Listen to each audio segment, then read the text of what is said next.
Hey guys, welcome back. Tisha here, back for another 50 Years in Polygamy chapter read. I think it's safe to say that despite what Sophia is going through, we are enjoying this book. Do me a favor and go ahead and hit that like button. And if you haven't done so already, and you've been here more than once, go ahead and subscribe. But let's get to chapter 17, A Meal Fit for a Queen. 1971 to 1973. In May 1971, I proudly walked across the stage and received my high school diploma. Though I didn't graduate before I married, I was pleased to have finished school, not only for myself, but also because of the promise I had made to my father. My washing and anointing, or mother's blessing, proved my incompetence as a servant of God. I was certain those blessings didn't take effect because I didn't have faith and the Spirit of God in me. I wanted and planned to nurse Jake for at least 9 months. No matter how hard I tried or how much I went through the La Leche routines and followed everyone's advice, I had to quit. I think that as a woman, and I'm saying this as a woman who breastfed for an entire year, it is not as easy as people make it seem. And I feel like we're too hard on ourselves. There's only so much sometimes that our body can do. Some of us are able to produce a lot of milk and some of us aren't. And just because you don't doesn't mean that you should be made to feel like you're not complete or like you did something wrong spiritually. But unfortunately, because of how she was raised, this is probably something that she thought. In his efforts to nurse from my painfully torn and raw nipples, he ended up with more blood than milk in his tiny mouth. Oh my goodness. Y'all, this is TMI. I didn't have that, not the blood part. But when I say that I remember crying while nursing because of how painful that thing was, and hearing her talking about what she went through, I can only imagine if he drew blood what that was like. Man, to all my women out there, we are some powerful beings. We really are, if you really think about it. To be able to not only give life, but to, feed that life with our bodies. Don't get me started. I was so naive. At the maturation class in junior high, the nurse told us you had to have a period before you could get pregnant. I didn't realize I could conceive before I had another period. True. Beyond what other people would think, I was elated to discover that another infant would soon be in my arms. Goodness gracious. I always wanted twins, and I figured one at a time was the best way to have them. In the fall of 1971, Mark and I rented Dad's home in Granger, currently West Valley City. In March 1972, 8 days before Jake's first birthday, our son Alan was born in our Granger home. Weighing just 6 pounds, he had a smidget of blonde hair at the nape of his neck and a round, adorable face like his brother's. The same good doctor who delivered Jake worked for a long time to get Alan breathing on his own, but he left for another home delivery across the valley. Before he left for another home delivery across the valley. Shortly after the doctor left, Mark said he was famished and was going out to get some food while I slept for a couple of hours. Mom took care of the babies and wondered why Mark hadn't returned with some nutritious food and fruits and juices she had asked him to pick up for his postpartum wife. Right, hurry up and grab the food and come home. But Mark has shown, even before they were married, that he has another side to him. So let's hear. Our cupboards were bare as usual. So when Mark returned 3 hours later without any food for us, Mom was livid. So your cupboards were bare as usual, yet you were excited about being pregnant again. I would have been scared. Because if we're struggling to feed ourselves with one mouth to feed, what is going to happen now that we have two? Because she already said that she had some problems with nursing. There should be a few bags of beans or macaroni somewhere in the cupboards, I told her. I've learned a few hundred ways to fix them without much effort. Mom called my brother Shane, whose second wife lived close by. She gave him a list of groceries to pick up. When he returned, she got busy cooking. At last, when she brought a tray holding a steak, a salad, and a baked potato with the work, she said, "Here, my darling girl, a meal fit for a queen, and a queen you truly are." My mother's cooking was always delectable. That might have been another reason why she was having problems producing milk, because she wasn't eating enough. Not something that would, give her sustenance. Many times when Mark was at home to eat, he was upset with me for fixing the same kinds of foods day after day. If I complained there was no money to buy anything but macaroni, potatoes, or rice, he'd get upset about how hard he worked and how there was never anything to show for it. I reminded him it was because he was excessively generous and soft-hearted. He spend or give away most of our money long before enough of it got home to pay the bills, let alone purchase groceries, which would cost way more than beans. Mark was always too charitable, just as my mother and I were. Everyone in the whole wide world was rightfully more important than our own families. That's not healthy. That's not what God wants for you, if that's what you're saying you believe. We were sure God would bless us for our unselfish attributes, and in some miraculous way, we'd get by because that's all we deserved in his kingdom. Nearly every day, a couple of my brothers and Mark's brothers who worked for Mark would stop by with bread, milk, and innards. So wait a second. These people worked for Mark, and Mark didn't have money to buy food, but the people who worked for him had money to buy food? What is he giving away? Innards for their sandwiches, while I prepared their food, poured their milk, and served them lunch. I'd suck in my fat belly and listen to our young brothers while raging libidos discuss big, beautiful breasts and sexy asses, and say things like, "Gee, how'd I love to have those in my," and "Holy mackerel, how I love to take that brunette into the." Mark laughed along with their jokes about the beauties they'd been lusting after for days. I cannot believe that their belief system finds this to be okay. I'd be in tears, in fact. I cried all the time. I couldn't pull myself together. All day long, I nursed Alan and took care of my boys. It was impossible to keep up with the laundry, the house, the meals, and the never-ending diaper washing.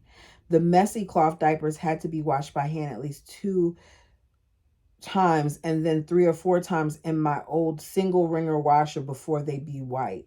With each washing, the tub had to be drained and refilled with hot soapy water. Then the diapers had to be rinsed a couple times with cool water. I had to hang them outside on the clothesline to dry. Laundry days were the same arduous ordeal and I'd experienced growing up. Let me tell you something. I'm so thankful that I was born when I was born, because I cannot imagine having to deal with a cloth diaper. I cannot imagine. It's enough that you got to do the stuff that you got to do, that you got to change the little poopy diapers and all that other stuff. That if you have a boy, you got to duck and dodge getting, peed on. And here you have her who has 2 kids at this point, both of which are probably in cloth diapers, and she's having to wash them. Anyway.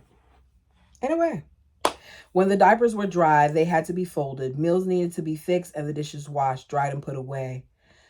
Through all of it, I tried to stay sane. No wonder Mom cried all the time, I thought. Mark, I was sure, was disappointed in me and wished he'd never asked me to marry him. With all of my heart, I believed he didn't love me and wished he were married to a few young, thin, beautiful, sexy girls who would fulfill all of his domestic and male desires. Nearly everything he did and didn't say gave me the impression he would have been much happier without me and 2 babies to look after. One cold day in October, I spiffied up the house, packed clothes for the boys and me, and left a "leaving you" letter on the bed. I was sure I'd go to hell, but I was already in hell and imagined Mark was also. In Santa Quin City, nearly 2 hours south of our home, I pulled into a long, winding driveway trimmed with fruit trees. Since Stuart left the group and lived quite far away, I was sure no one would think to find us there. He was a friend of Francine's husband, but had no idea why I was showing up unannounced at his place with my little boys. Still, he welcomed us openly. That was a big move. As he and I commiserated, Stuart gloomily told me the reason his wife had left him. He said John Thomas had convinced her she could never make it to heaven if she didn't leave her unworthy husband and marry him. I already had my strong opinion of John. He gave me the willies whenever I was around him. So, of course, I sincerely believed Stuart's sad story. I told Stuart Mark was as miserably unhappy with me as I was with him, and he'd rather be anywhere but at home with his boys and me. Men are just that way. Sometimes they're jerks and a-holes, but I'm sure he loves you, Sophia. I'd already sworn Francine to secrecy regarding my whereabouts, but she called me 3 days later and begged me to call Mark. Everyone is worried about you, she said. Mark is going crazy. I can't stand to see him like this. He's driven all over the valley the past 2 days looking for you and asking everyone if they've seen you. He hasn't eaten or slept since the day you left. That's because he needs her to eat. And he says he won't until he finds you. That's manipulative. Please call him. You have to give him a chance to talk. I called Mark. He asked Dad to drive him down to get us. Dad also brought his new wife and my newest baby sister, Dad's 22nd child. Why does he keep adding all these wives to an already stressful situation? Her father really was like, I wonder, yeah. Mark and I talked all the way home discussing our problems and feelings. He promised he'd try to show me how much he loved me and appreciated me. I pledged my love to him and promised to keep up with things better than I had and to be more appreciative of his efforts. You are my soulmate, Sophia, he said. I've known we'd be together ever since I first saw you, remember? Don't ever forget how much I love you. Way more than you'll ever know. Why? I wondered. Won't I ever know how much he loves me? It would sure make a difference in our marriage if I knew, right? I wanted more than anything to believe him and to have everything wonderful between us. Don't buy it, girl. On the spur of the moment, I devised a scheme to guarantee better food on the table and how our bills would get paid on time. A few days before payday, I let Mark know I'd opened a checking account and filled the cupboards and refrigerator with food. And by the way, I filled the car with gas, paid the water bill, and bought some glasses. So you've got to cover those checks or they'll throw me in jail. If that happens, you won't have a wife or a mother around to take care of our little boys. The best part of it all, it worked. Mark said he appreciated some money management in his life. Every 2 weeks, just before payday, he asked me, how much money do you need me to put in the bank to cover your checks? For that piece of good fortune, I sincerely smile. So as always, in this polygamous situation, at least in these books, we see that the woman is the one who is really taking charge, but has to kind of stand in the background and be docile and act like she's not. She is helping their situation because had she not done that, they would continue to struggle for food and have unpaid bills. Some of this stuff seems like common sense to me, but I guess it wasn't so common to him. I rushed to Murray to watch the demolition of the home I grew up in. My father's basement home and the latter upstairs addition, the one he built and paid for one step at a time, was being bulldozed into a pile of rubbish.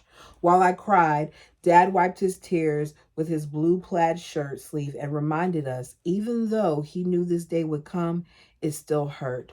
Dust, shingles, and drywall powder drifted into the sky in front of us.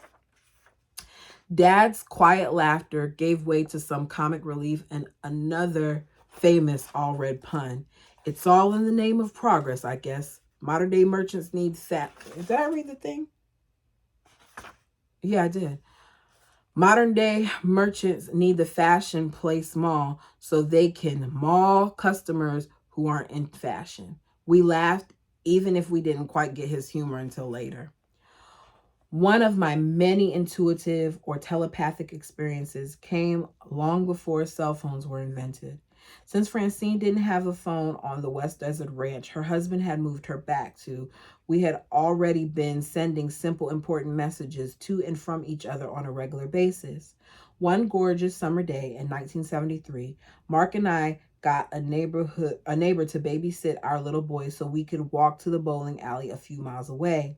About halfway there, my sister Francine sent me a telepathic message. I heard her tell me she was in labor and she needed me to be home. Mark and I returned and ran all the way back home. She calls it telepathic. Some people may say the Holy Spirit did it, but to each his own. We hadn't been in our house 10 minutes before William pulled in our driveway with Francine and her youngest children. I was going to tend while she went to the hospital, but she didn't have time to get to the hospital, so I got to help care for Francine and her adorable 3 and 4 pound twin boys who were born in our home.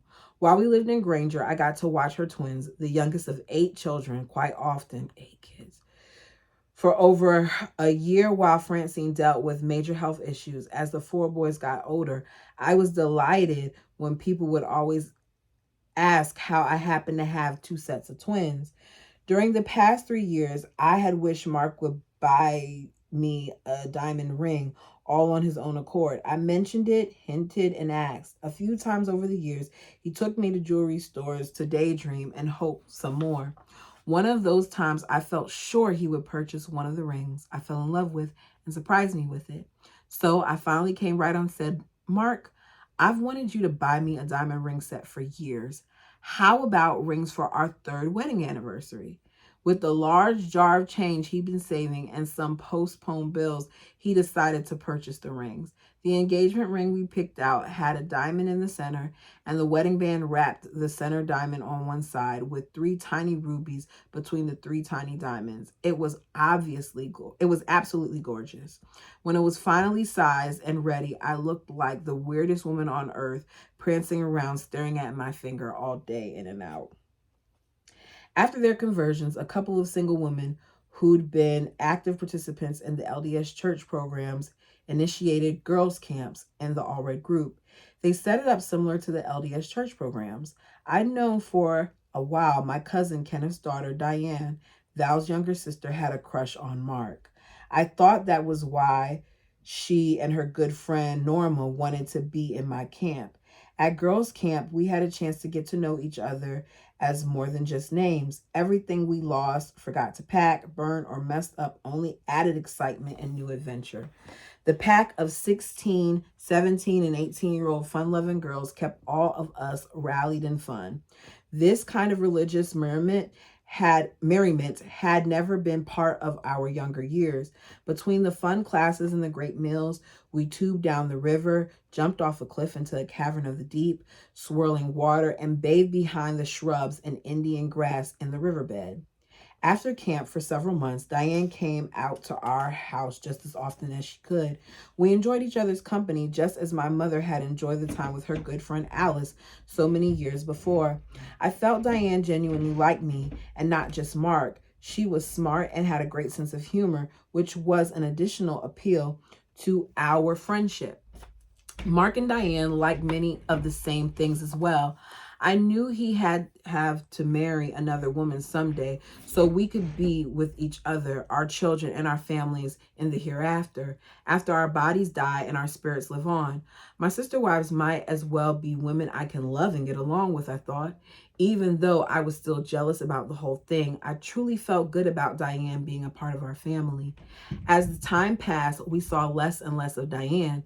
I was sad Mark didn't show more interest in her. I'm sure she sensed his distance and moved on. Mark found out a member of our group had been asked by the priesthood council to be a mechanic for the people who lived on the Pinsdale Ranch. The man was eager to fulfill his calling, so he was in a hurry to sell his land in Bluffdale, close to Utah State Penitentiary. The 2 acres of land included a large, dilapidated old house the family used for extra bedrooms since the kitchen plumbing was totally useless. 2 huge chicken coops were filled with cars, window motors, and more junk than the universe had stars. 2 more slanted roof coops in front of the other 2 had been converted into semi-functional apartments. There were only 2 good things about moving clear out of Buffdale. We had a piece of farmland where we could raise our kids outside of the gloomy, crowded ghetto atmosphere of Granger City. We could have horses, a huge garden, and more privacy. Those things definitely appeal to me. However, the reasons not to purchase the land far outweighed the positives. It was the early 1970s, and we would be moving into the middle of nowhere with a massive junkyard where absolutely nothing was finished. I couldn't see us ever having the time or the money to make the necessary changes. Worse was the land's proximity to the Utah State Penitentiary. I worried none of us would be safe from the convicts who seemed to escape on a regular basis. After that fact, I was elated. Mark stuck to his guns and held fast to his best judgment. He talked me into move with a wonderful promises of how we'd improve the land and the buildings. Dad let Mark and I sell his house, which we'd been renting from him. We borrowed $12,000 from Dad's equity and purchased a 1/4 acre of grassland and 1 3/4 acres of junkyard. But I thought she didn't want to move there originally. In the fall of 1973, we moved into the better of the two slanted roofs, disheveled chicken coop apartments, the same one that previous family had lived in. The man of the house never had more than one wife, but many neighbors in the rural area presume he had anywhere from 3 to 10. His wife wore her long hair wrapped around her head. Her dresses were ankle length with long sleeves, and she openly advocated polygamy to anyone who would listen. By the time we moved out there, she had already labeled us by association. Unlike my sister-in-law Val, my sister Amy, and the other normal young mothers I knew, I couldn't get my boys to obey very well. I was sure all the other mothers but me knew what they were doing when it came to parenting, so I tried to follow their advice. You should make your boys take a nap, Sophia, my friends advised me. It's the only time you have to yourself to get things done. No wonder you feel so overwhelmed. In their tiny 9-by-foot bedroom, Jake and Alan jumped up and down on their single bed. Listening to their precious laughter always tickled me inside and out. They got up a million times between my bouts of exasperation. As the time clicked by, the more swamped I felt. My work was demanding to be done, and soon nothing was funny anymore. I had to make them mind me. I had to get things right. My 2 and 3-year-old boys' non-cooperation, even with my angry threats and warnings, added fuel to my vexation. I'd already smacked their little behinds a few times. They must have thought I was crazy. When had I ever made them take naps before? Before I knew it, I had gone insane. Their terrified and pain-filled cries finally brought me to my sense. I saw the redness on my hand, the redness appearing on their legs where I missed their little bottoms. As they tried to squirm away, I literally wanted to die. I'm not going to tell you how you should parent your child, but one thing I am going to say is routine is a must. And you got to stick with it if you do want to create that dynamic where they take naps and do all those other things. I squeezed down between my bed and the wall and called my mother. Come over and take my boys away from me right now, I demand. I don't deserve them. Hurry, please come and get them now. I don't want to hurt them ever again. I know they'll be better off without me. I can't stand me. I can't live with what I've done. Come get them, Mom. As much as I love them, I don't deserve to have them anymore. No, Sophia, you're wrong, Mom shouted. No one else loves your boys like you do. No one ever will. You are a good mother. You do deserve them. My boys' grandmother loved us as much as life. It took her quite some time to calm me down, but my mom was right. I love my boys more than myself, more than anything or anyone. I couldn't understand why I behaved so despicably and had gotten so enraged. Where had it come from? What if it came back? Months later, while Francine was driving me home across miles of winding, bumpy dirt roads from the West Desert, I unburdened a truckload of guilt. Nearly every day to this very day, I told her, I have mourned hitting my boys so hard. What will happen if I ever get out of control again? What in God's name came over me? How could I have ever done that to my precious boys? You did it because you learned it from our mother, Francine matter-of-factly said. That's true. And I was thinking in the back of my mind, you sitting there calling your mom and you're asking your mom for advice, but your mom is the same person that used to beat you and cut your hair off because she got frustrated with you making a little bit of whimpering sounds and things of that nature. So this is very much so learned behavior. Why would you say such a mean, idiotic thing about our mother? Because it's true. Abuse can pass from one generation to the next. If you don't stop it now, your kids will carry it on to theirs, and so on and so on. Mom did to us what her father had done to his children and what his mother had done to them for who knows how many generations. It's not your fault, Sophia. In the depths of her self-loathing and turmoil, our mother beat on all of us kids, including you. That's what you grew up with, and now that's what you learn. Tears burned my eyes. Mom didn't beat on me, Francine. She didn't hit me like I hit Jake and Alan. She yelled and screamed at us. And I remember her pulling my hair and smacking me once in a while, but she didn't. Yes, she did, Francine yelled. Then she started crying and pulled off the road. I was there, Sophia. I was outside the door. You weren't more than 4 years old. I could hear each snap of the belt on your little body in between Mom's scolding. I pounded on the door and screamed and begged her to stop. It seemed like forever. You know what? She's talking about this and she's speaking about it so vividly. And I remember times where like my cousins were getting beatings and I would cry because they were getting a beating, and it would hurt me so bad because we used to get it. And I can envision this little girl banging on the door because her baby sister's getting hit. I pounded on the door and screamed and begged her to stop. It seemed like forever. When I could no longer hear your screams and crying, I thought you might be dead. All I could hear was Mom wailing. When I finally got the door open with a butter knife, Mom was holding you in her arms. She seemed catatonic, and her moaning nearly covered up your whimpers. She rocked you back and forth in her arms. I thought I'd suffocate from the pain of envisioning that story, let alone being the child victim. Francine slid over and held me. Together we wept aloud as we rocked in each other's arms for a long time. No wonder anger terrified me as much as suffocation and torture might. I had been there and I never wanted to go there again.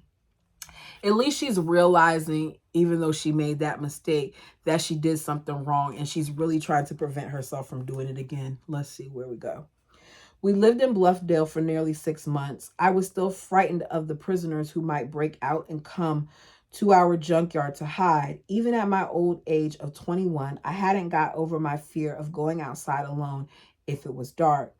One ominously cloudy day, while I was alone with Jake and Alan, I heard a loud pounding on the door.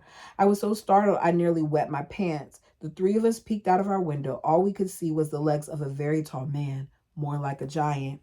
He was standing one step above the platform where our door opened and shut. Again, he banged on the door, harder and louder. "Are those your damn dogs?" he bellowed as soon as I cracked the door open. His 6'4" stature plus the 8-inch step above our door made the barrel end of the shotgun he was holding even with my eyes. "What? You showing up somebody's house with a shotgun?" What?" I stammered. "Listen, lady," he yelled. "I've got sheep and cows over there in my field, and I'm damned. Excuse my language. I'm tired of your dogs and all the other damn dogs in the neighborhood chasing and killing my damn sheep. So if you don't want some damn dead dogs, you better keep them locked up." You hear me? Okay.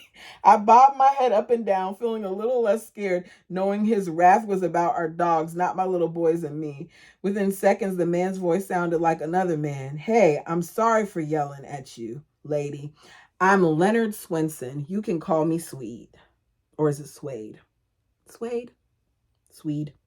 "You're my new neighbors we heard about, I guess. I'm glad to meet you. My wife hasn't been feeling very good, so she's not very friendly, but you and your husband and the kids are welcome to come over anytime you want. Get yourselves over for some coffee and a good visit. Do you like playing cards? We'll play some poker sometime, and then we can chop the heads off of those squalling turkeys and chickens of ours and cook them for supper, all right?" "Thank you, Mr. Swenson," I said, with a very relieved grin on my face. "Well, shit, little lady." I'm saying all the curse words today. My goodness. He stopped. "Guess it won't do to keep apologizing for my bad language. I'm sure it won't end after all these years. Anyways, I was telling you, don't call me Mr. Swenson. I'm Swede. To you and to everyone else around here. Oh, hell, I forgot to ask you what your name is." I introduced my precious boys and myself. Then Swede invited them over for a piece of candy anytime they wanted to. So he went from fussing and cussing to cussing and welcome them over to the house. I was going to stop, but I think well, how long is chapter 18? Because I noticed these are a lot shorter chapters in some instances. And I went back and looked at some of my videos and I read sometimes for like an hour. I don't know how you all feel. Let me know in the comment section if you want me to read for a longer period of time. I'm not promising that I'll do it all the time, but I do have some time today, and it looks like this chapter isn't that long, so I will go ahead and read it. Chapter 18, Birth Control and Girls' Camp Anxiety. Birth control is the subject of many religious debates. As with every doctrine, the rules change over varying depending on who is dispensing them or deciphering them. Opinions stretch to both ends of the spectrum. On one end, following God's law to the T meant you live the laws of chastity, where the only justification for intercourse is procreation. Many believe the most pure and special spirits come from those who abide in this law. So according to that, you're only supposed to have sex when you want to make a baby? Oh, no. The extreme is no birth control whatsoever. A married couple was to let nature take its course, and the frequent pregnancies were because one should have as many children as God wanted to send. Either way you looked at it, the main consensus, as I understood it among most fundamentalists, is, and still is, any manner of birth control other than abstinence is not acceptable to God. In private, Dad told me and probably his other daughters not to have any more children than we could care for physically and emotionally. We should make sure each of them was planned and conceived in love. Yet the amount of children a woman has gives her to help build. The amount of children a woman gives her husband to help build his kingdom determines her value in the grand scheme of things. If it weren't strong-willed and righteous enough to use abstinence as our birth control method, we had to figure out other ways to make sure we didn't have unwanted pregnancies.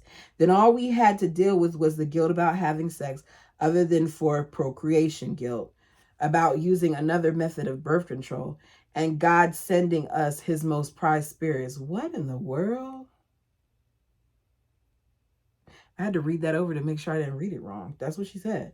My dad said he could not preach those things over the pulpit. He didn't want to get blackballed for teaching what many fundamentalists would say was blasphemy. Too many of our people, Dad told me, think God wants them to have children every year, whether they can handle them or not. I wish they understood God expects quality before quantity. I believe my father was truly a wise man about those things. He'd always taught us values that seemed wise, even though I sometimes had a hard time with them. Didn't God create humans to crave sex? Yet if he had his way, we wouldn't have sex unless it was to have a baby? Good grief. We'd already have to be gods or goddesses to make that happen. What if I couldn't emotionally handle more than my two boys? Did that mean I should never have sex again? To me, it meant I wasn't as valuable as the woman who could handle dozens of more children, only having sex a dozen or so times. Yeah, right. Abstinence probably works for women who don't enjoy sex or who feel guilty if they have a passionate relationship with their husbands. There was always something to feel guilty about. It wasn't righteous option to enjoy the powerful connection our lovemaking had come to provide. Mark and I knew we weren't and probably never would be strong enough to live the law of chastity. The best we could do was to opt for the lesser of those evils. We would plan the conceptions of the rest of our children, use birth control, and have to live with the ongoing consequences of guilt galore. One of my constant worries with Mark's aversion to attending meetings. As time went on, he spent less time at our meeting house. He had a list of reasons. Both of us despised John and Gregory, who were council members. Mark was critical of most of the men who were on the priesthood council. Mark said he never felt welcomed at church. Your dad never did like me because I came from a family of independent polygamists. I've never been good enough for his daughter. It's because you have likened it It's because you behave like an independent polygamist, I argue. You act like a law unto yourself without priesthood leadership. If we're going to live the gospel, it should be lived the right way or not at all. We should live the lower laws first. We should attend meetings, pay our tithing, keep the word of wisdom, and have daily family prayer. If we can't even abide by the lower laws of God, how can we ever qualify to be worthy to live the higher law of plural marriage? If we do those things together, Dad would notice you are part of the group and he wouldn't be so concerned about our eternal welfare. I have my own dad. He's my leader, Mark replied. He still has the priesthood, even if your dad doesn't think so. I won't kiss your dad's ass, Sophia. If he can't see what kind of man I am without me following his rules, then he could shove it. I grieved about these issues constantly. They were exactly the things my father said he was worried about before I married Mark. A few months after he gave us permission to marry, my dad told me I would probably have to be the spiritual leader of our household. Here's the problem. If you all have different beliefs, if you all are unequally yoked, as some scholars, some biblical readers would like to say, then you're going to have certain problems because your moral compass has to be in agreement with each other on certain key things. And because this is such a big deal for their polygamous families, this would continue to be a problem for them. As I already learned from dating Royce, most independents were opposed to any kind of organized gathering. He said Lawrence C. Woolley, one of our original prophets, believed and advocated fundamentalist polygamists were not to organize or gather as a church. We were to carry out the covenant of plural marriage only. That's why most independents claim no accountability to any religious leader or edict other than to live polygamy and multiply and replenish the earth. I remember asking Dad about those concerns, and he agreed. As usual, he asserted valid reasons why our Latter-day Prophets could change Woolley's rules and opinions. Needless to say, I went along with my family's opinion. At church, I was embarrassed. I didn't want my family, relatives, or friends to know the real reasons Mark wasn't active. Week after week, I made more excuses for his absence. Once in a while, he'd concede and attend meetings. Meanwhile, I hoped everyone would believe the good reasons I had for his not being an active member of the group. In 1974, the economy and the construction business were booming.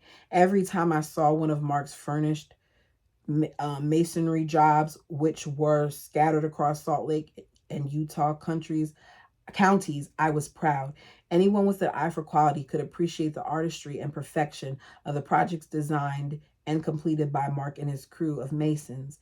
He and I borrowed $26,000 to build a home right in front of our chicken coop apartment. It would be located where the old rundown house was before Francine's husband bulldozed it and hauled most of it away. We chose a floor plan from Mark's boss, my cousin Kenneth, and planned to start building in a few months. It was so hard to imagine or believe such an incredible blessing could be ours. I wondered if they paid back the $12,000 before they borrowed the 26. Diane's 15-year-old friend Norma lived close by. We asked her to watch Jake and Alan now and then. Over time, she and Mark developed an obvious crush on each other. She was 15, which means he was probably like 27 or something at that time. Let's see. She was cute, darling, and fun. Maybe she would make a nice addition to our family, I told myself. I know we have to live polygamy someday, and I better make myself give in. Everyone else our age was expanding their families. We needed to move on as well. I certainly did not want to be left out in the cold. Many of the matriarchs in the group claim the sooner the first wife lives plural marriage, the easier it will be. The longer you wait, the more difficult it will be to share your husband with sister wives. Didn't matter how hard I tried to think pure, honorable thoughts and to be the supportive wife I should be. Even though Mark's and other men's flirting and attraction to other girls was justified by the precept of living polygamy, it always felt like a blow in the stomach to me. Still, I refused to let an evil spirit hold me back. For God's, Mark's, and our children's sake, okay? I continued to put on my lovely smile in the presence of others. I held my head and shoulders high, just like the other women around me did. I was pretty good at pretending and hoping everything would come up rosy. Several young independent girls signed up for girls' camp. The camp directors decided they couldn't all be in the same camp. They would be disastrous. The independent girls had apostate, alcoholic, smoking parents and were considered wild, if not completely wayward.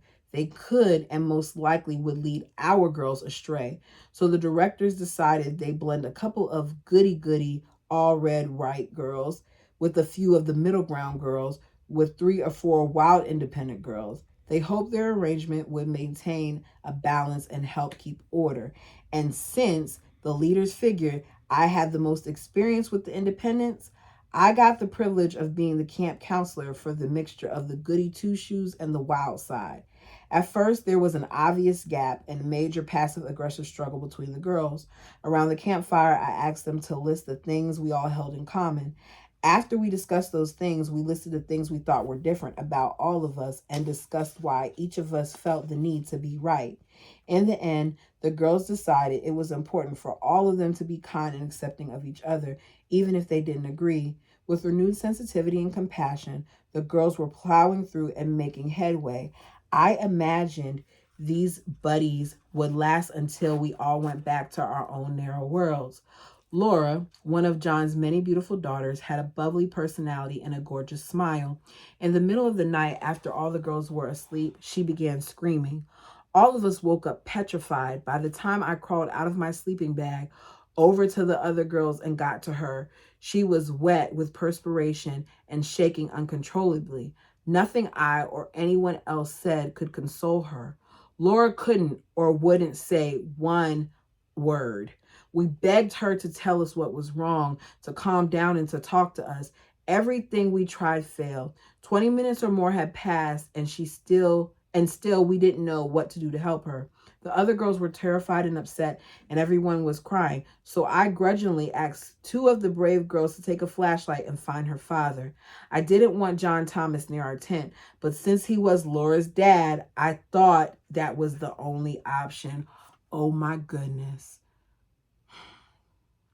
Let's see.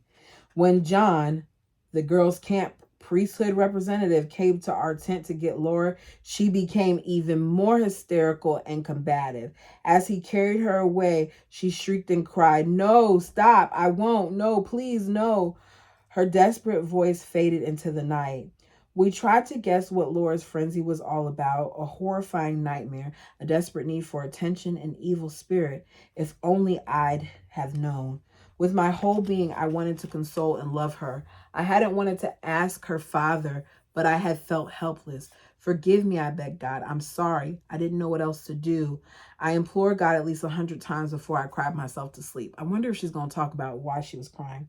Saturday, after a long week at camp, my ride dropped me off at home. I stood there in shock. All I could see were piles and piles of dirt around a massive rectangular hole in the ground. As I got closer and realized the footings of our new home had been poured, I screamed in delight. "We nearly didn't make it in time to surprise you," Mark called. He hurried over, unfolded me in his muddy arms, and planted a bunch of sweaty kisses all over my face. "Woo! We just barely finished this part. We only have a little more to do, and you can move in." We laughed, and I held him tight. "We've committed a cardinal sin," I cried out. "I've got another period." I was sure God was punishing us for using birth control. Now that we wanted to get pregnant, I couldn't. It was God's way of telling us, "I told you so." No, you got to give it some time. My loving husband was pretty good at helping me understand some of my issues with God. Mark's intellect never ceased to amaze me. I'm telling you, Sophia, it isn't God punishing us. All we did was use the rhythm method to prevent a child from coming to us before we were ready. It's apparently not the right time for us to have another baby. And when it is, you'll get pregnant again. Meanwhile, he beamed, we'll have a lot of fun trying to make another one. Mark's body was so close, not even air could pierce through our loving.